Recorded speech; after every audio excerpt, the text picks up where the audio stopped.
Using AI to improve your CRM game with today's special guest, Michael Hudlow, on the Artificial Intelligence Podcast. So, Michael, I'm excited to have you here because a lot of people are focused on AI for generating content or AI outward, but I'm really interested in AI inward, how AI can help me to be more efficient, whether it's organizing my emails or organizing my customer flows and keeping track of which communications we have with which customers. But I'd love to start at the top because a lot of people maybe not familiar with the term CRM, or they're not really sure which part of their business they're using as a CRM. So let's just start right at the top and give people a basic understanding of what a CRM is, how it fits into a business, and why every business kind of needs to have one. Sure, that's a great topic, and thanks for having me. It's interesting because you're correct. The concept of CRM currently really is really meant to be a system-based, high-tech way of coordinating all of your customer information and putting it in such a place that it is easily recalled or even provides insight into that information to help you make better business development decisions. What's funny about it is that, at least funny for me, so you can see if it's humorous to you or not, is that everyone is already using a CRM system of sorts. It might be on a spreadsheet, it might be on a scratch pad on your desk, but it is a system. It's just probably not a great system. Modern CRM systems, and usually the big ones that come to mind are Salesforce or Microsoft Dynamics, Oracle, SAP, but there are 50, 60 more CRMs out there, some for niche markets, some are just more affordable. Sugar CRM, and also one that's coming on very strong in the past few years is HubSpot. It's HubSpot. And what does a characteristic of a good CRM that is successful? What I tell individual, usually leaders at a firm, is the bigger systems are expensive. And the only way you're going to get your value out of them or increase the ROI out of those systems is to embrace it yourself as a leader and promote it and champion that system. And the other thing I tell people from the highest level is you have to figure out a way to invoke, to tell everyone at your firm to welcome a sharing attitude. All of these systems rely on data. If you have salespeople or whomever that are saying, yes, I'll use the system, but I'm not really going to give you all my best stuff, then the system just isn't going to work well. And I just think that's something that everyone has to keep in the back of their mind, that the technology is a change, but the process is also a big change at your firm. You've dialed into what I think is the biggest pain point of CRMs, or the hurdle, which is getting people to actually put the data in. So if someone is doing 20 phone calls a day, and then they say, oh, if I start filling in all this data, now I can only do 18 phone calls a day, I'm going to make less money. So there's this trade-off, right? And it's the trade-off doing and preparing. And that's where a lot of people get stuck. They go, I'll do all my calls and then I'll do my CRM at the end of the day. By the end of the day, you can't remember who's who. And I use two CRMs. I use a personal CRM because I can't always remember who people are, and then a business one to manage clients and customer flows. So I know if I say I'm going to do it later, but at the end of the day, I can't remember what I talked to each person about. So I know you talk a lot about AI, and this is one of the things that's really interesting to me is how can AI help people to solve that particular pain point, or what's the solution besides getting people excited by it, which is to add in more of an automation element or something that makes it easier to get the data into the CRM? So there's a couple of different points there. Firstly, I'm going to do it just real casually, quickly, without even the AI component. What you just said is absolutely true, and it is one of the hugest hurdles to overcome. If you are a project person implementing a new CRM system at a firm, it's what I call the naysayers, the people that are inadvertently saboteurs because they are a user that is in a point of respect or higher up on the hierarchy chain, but they themselves are not using the system to the best of the advantage. So as a result, all of the individuals who report to them they're not going to do it either. That just happens all the time. So I think from a non-AI perspective, what you said is true until the system has enough information itself to start prompting you, saying, so you don't have to put in the information. The information is coming to you and saying, and then obviously all of this gets augmented and improved with the implementation of AI that can also help out with these things. But it's more you get up and rather than opening up your computer and saying, what do I do next? Or open up your black book of contact, the system itself can say, hey, it's Monday. Here are the 15 people that, either you haven't called or they've called you. And then you just run down a list. And by running down that list, it's documenting that you did whatever, write an email, make a phone call, whatever you had to do. And therefore it actually becomes less. But yes, there is a little bit of it's like you have to go uphill a little bit and then you have this long coast afterward. But that initial uphill battle, which can be alleviated to some degree by good data, the system having access to good information, that helps out a tremendous amount as well. Now, with AI built into it, not only are you getting, like with a pure CRM system, you might add a contact and you might say, hey, reach out to this person every quarter, whatever it may be. But with an AI component, and then obviously it will do those things. But with an AI component, it's much more like it's looking at everything and it will be able to say, that company that is on your hit list was in the news today and they said this, and this is where these are the kind of product solutions that we have. Reach out to that person today. And obviously, or not obviously, I shouldn't say that. You also have the fact that AI, there are many tools built into, and then third-party vendors make tools that will write that email for you. Will write the script for your phone call. And with very little review, you're off to the races and you've done much less than you would have pre-AI. So in my scenario right there, you really have two different things. An AI looking at forecasting or helping you build your business development pipeline. In addition, you have the AI also looking at what that company needs based upon what you've told it to look at and writing a script down. There's another component there that also it can do, if you wanted to, is it can also reach out to your colleagues that you, as I mentioned before, sharing with, that say, these are the top 3 people who have that skill set. This is there. And obviously you can just keep going with that. You can even make a small, nice pitch deck that you shoot over. And by doing so to a company saying, hey, remember me, here's what we can do. And here's how we could help you with that. You want to talk. All of those things can happen almost automatically. And obviously it takes a little bit of work there, but those tools are out there now. And in the business development world, being the first person to reach out to a company that has an issue is huge. So that's really where things are picking up. What about for people that are not doing phone sales? Yeah. I said before, the phone sales, it can do a script, but it can also, and I have to say, and I've mentioned this actually to leaders at Salesforce, I think their name is not fair to what they do. And I think CRM is a much bigger envelope now, even than it was a few years ago. And most of those tools that I've mentioned do much more than a traditional CRM as defined, 10 years ago.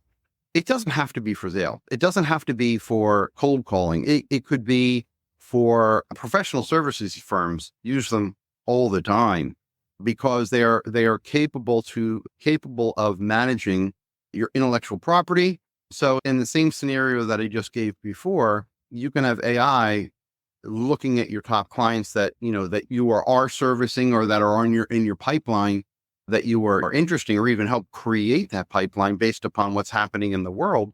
But it can also search through the thousands, tens of thousands of intellectual property that your firm is storing that could be relevant to that business development activity. And then as a result, rather than trying to scratch your head, you now have a custom library made for yourself from which to build a response to an RFP if it goes that far.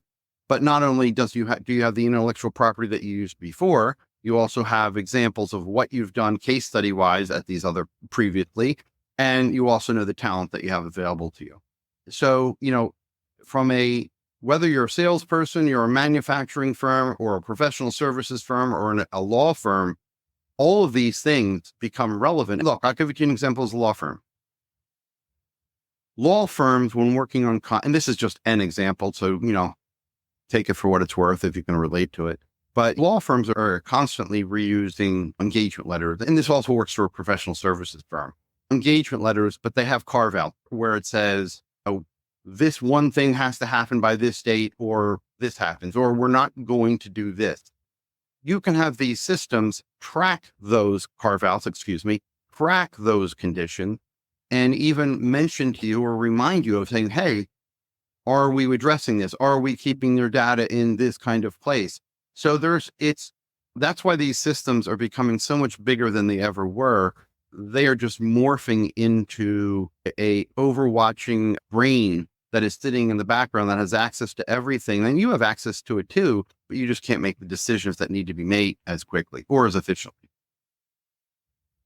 So for a smaller business who's looking at all of these CRM options, Salesforce charges a percentage of sales, and someone who's much smaller is looking for something that's much more affordable.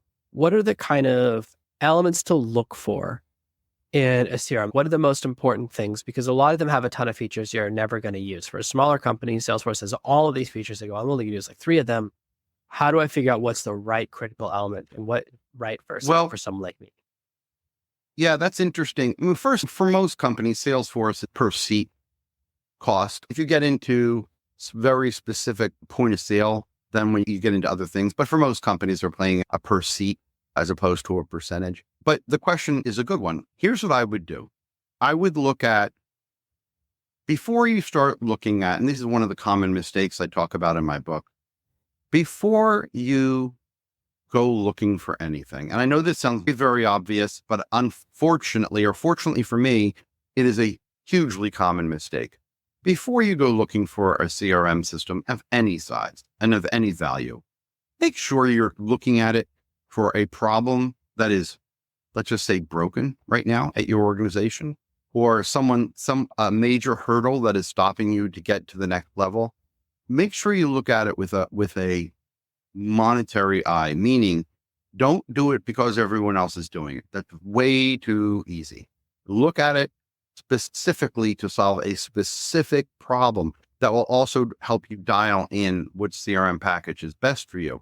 Now, if you were to do a search, because I can't give an answer to a question like that outside with giving specific recommendations, and I know that wasn't what you were asking, but I want everyone to be clear. There are so many niche CRM systems out there that there might be one if you're a jeweler or a travel agent or a whatever. And in using travel agency as an example, you are correct. You could buy the full Salesforce and you could make that full Salesforce into what you wanted. That's going to take some knowledge or quite a bit of knowledge to do it, but you can do it. And they are great for big companies because big companies do lots of different things, and each department, each geography can customize it. But for your scenario, let's just say I'm a local travel agency and I need a CRM. There are almost certainly CRMs out there that are absolutely targeted for you. They're smaller, so they're going to be probably supported by a much smaller team of people. They're certainly going to be cheaper, but they're going to be probably bang on to what you need. So I would first take a look at those things. See, you type in travel agency CRM system and see what pops up. If you're in an industry that, let's just say you do that search and nothing specific comes up, I would go to the largest CRM that still has it's available to you for free. So for example, HubSpot, major player. 5-6 years ago, they were only targeted at smaller companies. So that's like in their DNA for a smaller company. The thing about HubSpot is, yes, it still has an interface that is very obtainable to manipulate for a smaller company, but it is able to expand out to the enterprise level now. So they've done an amazing job in the past few years. So if you were to download, let's, for example, HubSpot, and there are others out there, Sugar CRM, and unfortunately, the list is just too long to talk about today.